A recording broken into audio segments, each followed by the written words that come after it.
We followed lives of 3 children surviving war in Gaza. Here's what we found. Zakaria is 11 years old and lives in Gaza. He reckons he has seen thousands of bodies since the war started, but at an age when children are typically found in a classroom. Zakaria is volunteering at one of Gaza's few functioning hospitals, al-Aqsa, as a succession of ambulances ferrying victims of the war between Israel and Hamas pull up outside the facility in the central town of Deir al-Balah. Zakaria clears a way through the crowds to retrieve newly arrived patients and rush them inside for treatment. Moments later, he is running through the corridors of the hospital with a stretcher, and later carries a young child inside to the emergency room. Several of his school friends have been killed since the conflict started, and hanging around the hospital means Zakaria witnesses shocking scenes. He says that once, after an Israeli strike, he saw a boy in front of him burned to death in a fire. I must have seen at least 5,000 bodies. I saw them with my own eyes, he tells our cameraman. Zakaria is one of the children and young people we spent 9 months following for our BBC documentary Gaza, How to Survive a War Zone. It's a film that my colleague Youssef Hamashi and I co-directed from London, because international journalists have not been allowed by Israel to enter the Gaza Strip and report independently since the start of the war 16 months ago.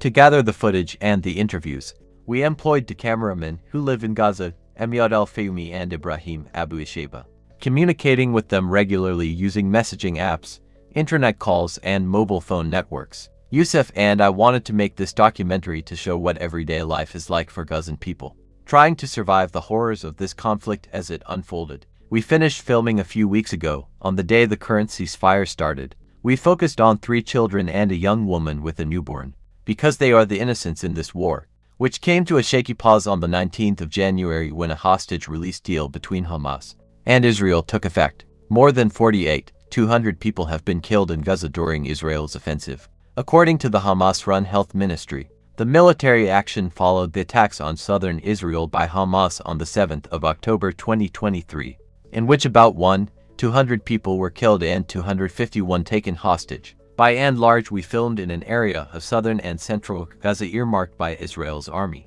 as a humanitarian zone, where Palestinians were told to go for their own safety. Despite its designation, the zone itself was struck almost 100 times between May 2024 and January this year.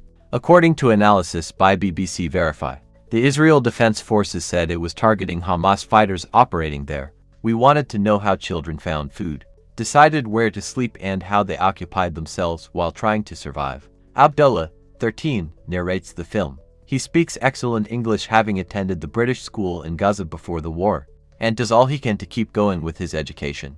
Renad, 10, does a cooking show on TikTok with the help of her older sister. They make many kinds of dishes, even though the war means they can't get the proper ingredients, and have more than 1 million followers. We also followed Rana, 24, who has given birth to a baby girl prematurely. She has been displaced 3 times and lives near the hospital with her 2 sons and her parents. Some of the film also looks at how medics fought to keep people alive in al-Aqsa hospital, which was described in January 2024 by British doctors as the only functioning hospital in central Gaza.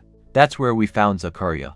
Everyone working at the hospital knows the boy. He is, of course, still a child and not a qualified medic, but he is always hanging around, waiting for an opportunity to help someone, in the hope he might receive some food or money in return. Sometimes he helps carry equipment for local journalists, other times stretchers with people injured or dying. When there is a quiet moment, he helps clean the blood and dirt from the ambulances. There is no school for him to go to, and he is the only person in his family making any money. He doesn't stay with them as they have little food or water, he says, and instead lives on his own at the hospital and sleeps where he can. One night it's in the CT scan room, another in the journalist's tent or the back of an ambulance. There were plenty of nights he fell asleep hungry.